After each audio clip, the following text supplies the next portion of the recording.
Okay guys, now we'll continue our story.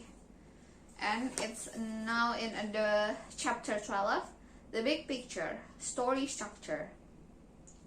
What is story structure?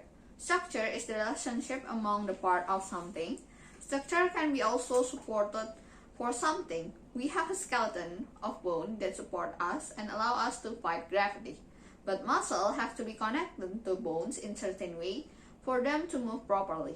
But muscle require blood flow through the body to give them energy. Our body have a very complex structure. We expect certain things to happen in a certain order. For example, the story of space flight requires separate stages of its structure. First, there is the preparation. Engines need to check the rocket and its system, and then need to fuel the rocket. Astronauts need to train for the mission. Summits up rest of the parts. We have the blast of exploration, return trip, landing, and celebration. Okay, that is obvious. How does knowing this help us make better movie? I was storyboarding on spaceships, with our hero returning from space. The script called for them to land on Earth. Already know the structure, they already know what is going to happen. We know the hero are not going to crash in the last scene. The climatic end of the movie should not be predictable. It needs to be suspenseful and exciting. So, my job was to invent things to go wrong. So, viewer would worry whether the chimps would return safely. Out in space, the chimp ham destroyed their spaceship and they need to make a new one. So I thought, what if they forgot to build landing gear? Now, they have a real problem. And we have a great narrative question. How can they possibly have safety without landing gear? To find answer to story problem, always go back to what the story has been about. Spaceship tell the story of Ham, grandson of the first ship astronaut. Ham is a goof, but secretly he wished he could live up his grandfather's legacy. Ham worked at a circus, getting shot out of the cannon 4 times a day. He always missed the target track. Within the story was an answer. I just repeat a variation of the operating with Ham landing the spacecraft onto the moving truck and left the truck function as landing gear. The solution has several benefits. First, it provides an unexpected answer to narrative question of how they will land. Second, it gives the chip on the ground an active part. They had to steal a truck and drive it out on the runway. The third aspect that this solution provided was that it gave Ham a chance to prove himself worthy of his grandfather's legacy. Finally, it gave us a chance for cross-cutting between the chips attempting to steal the truck and Ham trying to pilot the ship. Primitive film structure and prop structure function. The earlier filming structure used were two peep show and the cheese. These two types can tell us something about story structure. The peep show us unveiling of something hidden, surprising, or desirable. The chase in active conflict racing against time and in quest of something of the pursuit of someone. Other simple structures are metaphor of other activities such as the jack in a box, hunting, a tug of war, the roller coaster, and the rolling snowball. Vladimir Propp was an Russian folk poet who analyzed thousands of folk texts and discovered a common structure to them. He described them as having a fixed range of character types and the things they perform. Functions were basically action verbs. Each function can be made out to show how a story event can be structured with its beginning, middle, and end. Mapping that out can also reveal many types of variation you can utilize to make a story function more interesting. The map gives an overview to show things you might not have thought of. Let's look at the prop function mapped out. I choose pursuit, also known as the case. So it have a mind map with chase in the middle of the mind, and then have a chase map. Narrative question: will chase succeed? And 6 more tentacle. First tentacle is gold catch, ticking clock, motivation why, who's both, chase, chaser. In the chaser, they have a reversal. The reversal have a chaser and then have a mode of transformation, and the chase also have a mode of transformation. The chase map is relatively simple. The next map is the theft map. Also start out with simple. A thief takes something from some place belong to someone. Some map can become part of other map. When someone has taken something from someone that doesn't belong to them, they often get chased. The chase map become a subpart of the thief map. Why steal? Thief map. Thief takes egg from some place belong to someone. As I developed the chase map further, I discovered an answer to a question that had always puzzled me. How is film like a language can only show action happening? Film includes spoke language and text, but I didn't want to have to resort to using words. We have seen this next drawing before. It says here is a person who appeared to be about to take something. This point to be further in narrative question. Will he take it? But how do we know they are not talking something bad, such as something that was stolen from them? We don't or cannot know this unless we saw it earlier. This context allows us to communicate more than the image appear. To say context provide what are we know in language of qualified. This even allow us to go philosophical with our image. Thieves are told as a wrong side of the law. But what if the US president who has ordered the thief? What if the thief give the booty to the poor? Our speaking metaphor is therefore enriched. The next image shows additional aspect of the thief map. The entitlement to the map can branch out further still. They can create an idea generator. Whoa!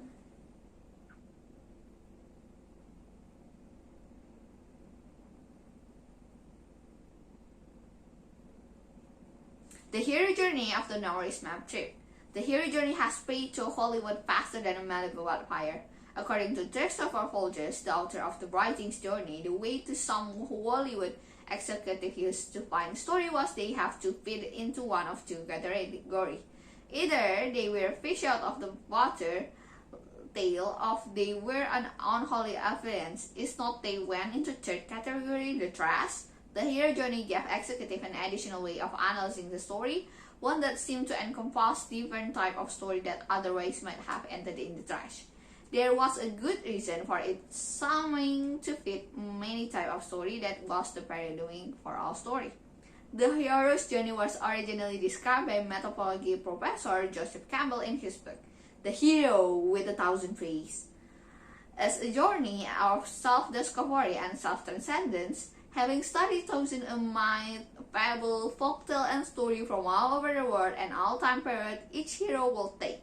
Folgers, the writer's journey, compared the process of writing of that to hero, both going to facing fear of the unknown of another journey. What I would like to do is compare the hero journey with two types of analysis. Aristoteles' plot curve narrative theory. Each approach has its own strength and weakness. Aristoteles was a Greek philosopher who wrote about the art. Chap Freeman and Columbia College screenwriting program took Aristoteles' idea about drama and mapped them onto a graph that charted time along the horizon axis, drama intensity along the vertical axis. Aristoteles' plot curve. Lost in the story, it has a time and an emotional involvement in there. I like to think that there are vertical axes and measure how much the audience is lost in the story. The curve is divided into three sections: the writing, beginning of middle time, and its curses. At the climbing peak and descendants, we are deeply lost in the story at the peak. Time-wise, the first section is approximately 30 minutes, the second 60 minutes, and the third another 30 minutes, for a total of 120 minutes, the length of a typical live-action movie. Animated films are somewhat shorter, around 75 until 90 minutes. I think the vertical axis of the curve could also map at the pace of the film. Things get more and more frantic as they build a climax. Narrative structure analyzes the two levels, the story event and how those events are presented, so the structure of the narrative question and the line of answer to that tell story. The chart that I present evolves off the simple concept. What does the hero journey have to offer? The hero journey addresses the mythical dimension, our stage of life and passage between them. What is it that our journey hero cycle? The hero is psychology stuff. Child psychology Bruno Van Helm, a dose of use of enchantment, has observed that most fairy tales are metaphoric form about the transition to psychosexual development passage of childhood. This often happens as a transition point in people's life stage. They doesn't yet know how to cope with the new demands placed upon them, so they keep trying to use old ways that no longer are functional at this new level. The fairy tale show the child is an undistinguished from that help the child wherever his or her obstacle. A character might feel that something is missing from his or her life, or that conflict are overwhelming. This quest for self-discovery leads directly to the unknown. It is also dwelling place of design enemies, boredom and confusion. It may appear desolated or like a sensory boredom. The hero journey is there to tell us what to or when anything goes wrong. Classic atypical structure of the hero's journey. When I was a sophomore attending Pot Institute, I completed a 22-minute animated film entitled Guardian by the Green. My friend Bob Junema and Rick and Bob Morrison performed the score. At the time, I had never heard the hero's journey. But years later, I looked at it through that lens. What I found was amazing was that I was unconsciously structuring my story to fit the archetypical pattern of story. The hero's journey in the story of human growth and change put in the dramatized form. Dramatic form is another way of saying the story is externalized in visible action. In addition to hero's journey structure, there are alchemical characters associated with the journey who are defined by the function they serve in the story. These include a mentor who teaches the hero of peril the journey, the trickster, a shape-shifting character who often catalyzes for change. It is often hard to tell the trickster is good or bad or maybe just necessary. Allies are the hero helpers such as Frodo, Fellowship of the Ring. The shadow force another, the dark force that the hero has to fight. The shadow often is part of ourselves that we don't want to recognize. When we don't wish to acknowledge this part of ourselves, we unconscious use a process known as a projectory whenever tested get project onto other people. This is the same process that lies at the heart of storytelling. Internal conflict are projected out in conflict between characters who serve the various functions. Are we there yet? The neurotic road trip. The hero journey has been told so many times that all stages have been renamed. It is like the game of telephone where someone repeats the praise to another, who repeats the praise to another, and so on. By the end of this praise, this is nothing like the original. The following is my version that I like to call the neurotic road trip. Start, rebirth, start, guard, test, supreme ordeal, finding way on ways, guard, and rebirth. The neurotic road trip starts with the would-be hero in her ordinary world. She gets a call to adventure. So what is the first thing she does? Hang up and go back to bed. Of course, this is known as the reusability of the call. Psychologists call it resistance. Eventually, and it better quick, if you don't want to be bored the audience, she takes the call. You have just won an X-Pain. Paid vacation to the land of external darkness, backlight. So, the would-be clueless hero leaves home. Early along her journey, she meets a mentor or guide. He may give her advice, map, direction, training, and fortune cookies. Armored with this new knowledge, the hero travels on, possibly meeting other travelers along the way. Pay attention, you don't want to get lost. Traveling along a narrow road, the hero meets an obstacle, known as the Great Threshold Guardian. It's his job to tell the hero, you cannot get there from here. It's the Guardian's job to keep our pulses and wannabers. So the first step of the hero is to get past the Threshold Guardian. Yes, this character do the bribes. When the hero gets past Threshold Guardian, she enters a new world unlike the one she is used to. It can be dark, chaotic, and threatening, filled with monsters, both literal and metaphorical. It is here that the hero gets tested. The tests are part of the hero training. After all, we learn from our mistakes. This is all leading up to Supreme Ordeal, or a moment of the hero facing her worst fear. This feels like facing death and surviving. The hero has just killed her first dragon, or maybe just overcome a fear of sliders. She made a big change in her life. You need to make the audience feel these fears fiercely and victorious so they so many overcome their fears. After accomplishing such an achievement, the hero gets a reward. The hero takes possession of what she has done came from, whenever that may be. Once the hero has it there, it's a choice to be made. Does the hero stay or return home? This section for me is a little confusing because now the hero has to dedicate herself to the quest. Didn't she already do the supreme ordeal? Action have consequences that can be piped back at us. Well, maybe the hero didn't finish the job. It is dark dramatic irony when we know that the film is not fully done. Sometimes what the hero has been fighting isn't fully done or it's mad about it. So we cut to the cash. It is a point that the hero is reassured. She has looked the death in the face and it's reborn. When someone is reborn, there is glow about her. She physically looks different, like someone in love. Finally, the hero returned home with the magic accelerator and object that motivate the entire quest. The reason that I like to call the narrative road trip that is really an emotional journey of dealing with fear that we all can relate to. It is the journey of the physical process of change, of growing up, that we all go through. That is why we related to it. Isn't a very far place that we become hero, but rather in our daily life, everyday life, on dealing with fear and injustice. In just less boring to watch in dramatic form. What is wrong with the hero's journey? Since the heroes function as a roadmap and everyone has the same map, the story created using the map might appear similar. When Wall Street demanded that Disney corporate mandate create animated classic blockbuster once a year, the formula started to show.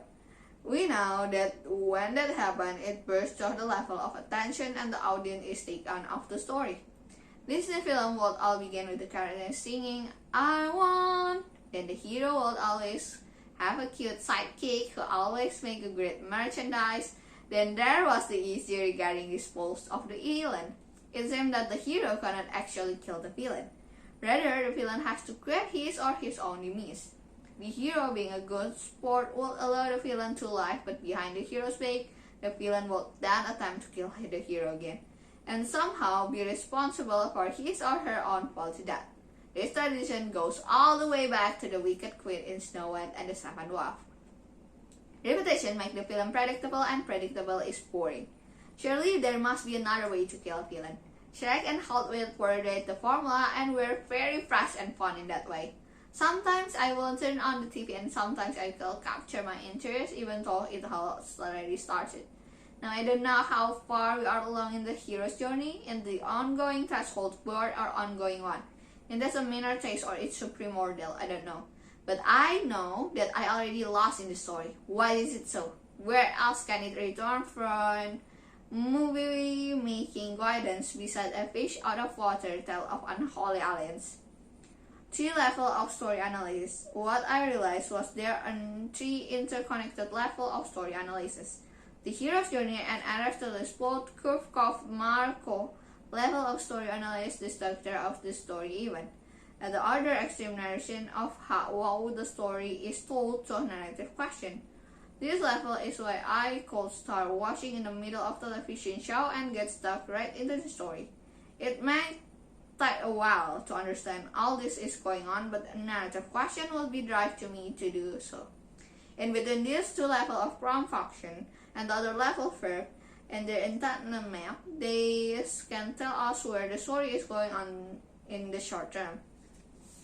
Hero's journey favors Aristotle. While the hero's journey is a great tool for giving the structure of a film, when I compare to Aristotle's plot curve, it appears that one would think that the supreme ordeal should be at the climax of the story in Act 3. However, in the hero's journal, it appears in the middle of Act 2. The journey model doesn't seem to map cleanly at the dramatic curve of temporal axis. What gives the journey model is value that there is room of suggestive interpretation. I think it's more valuable as inspiration rather than a specific plot formula. Narration versus the hero's journey. In this corner, we have Howard Porhouse, the original trailblazer, just back in the beginning of the manor of the labyrinth. The hero's journey, and it's this corner to have relative newcomer often wearing a cloak of invisible pushing spectator with pulsing, persuasive, and the narrative process, who walked bit bad on. In the Warner Bros. Cartoon Duck Amok, Deaf Dog shouted, "I demand to know who's responsible for this." We don't usually think to ask who is responsible, but Ducky does. After he is been beaten up for entire cartoon and the cardboard pulled back and revealed Bugs Bunny at the drawing board, who comment, "Ain't I a stinker?" There is a lot of truth in this skin. All the stories are narrated, but we don't always get to see who is doing the narrative, or we don't know what his or her agenda is. In reality, the narrator is director Chuck Jones, whose agenda is to entertain. Both levels of event structure are part of the telling of story. You cannot have story without either. They are interconnected like of two sets of Mobius strip. This also means that the story can be objective. They always have a point of view and implied invisible teller, who has his or her own agenda. Narration is continuous happening at every moment of the story. Keeping us on the edge of our seat, the hero journey doesn't provide this kind of analysis, which we have seen in the narrator motor and drive us through the story with narrative question, delay tactic, and final answer.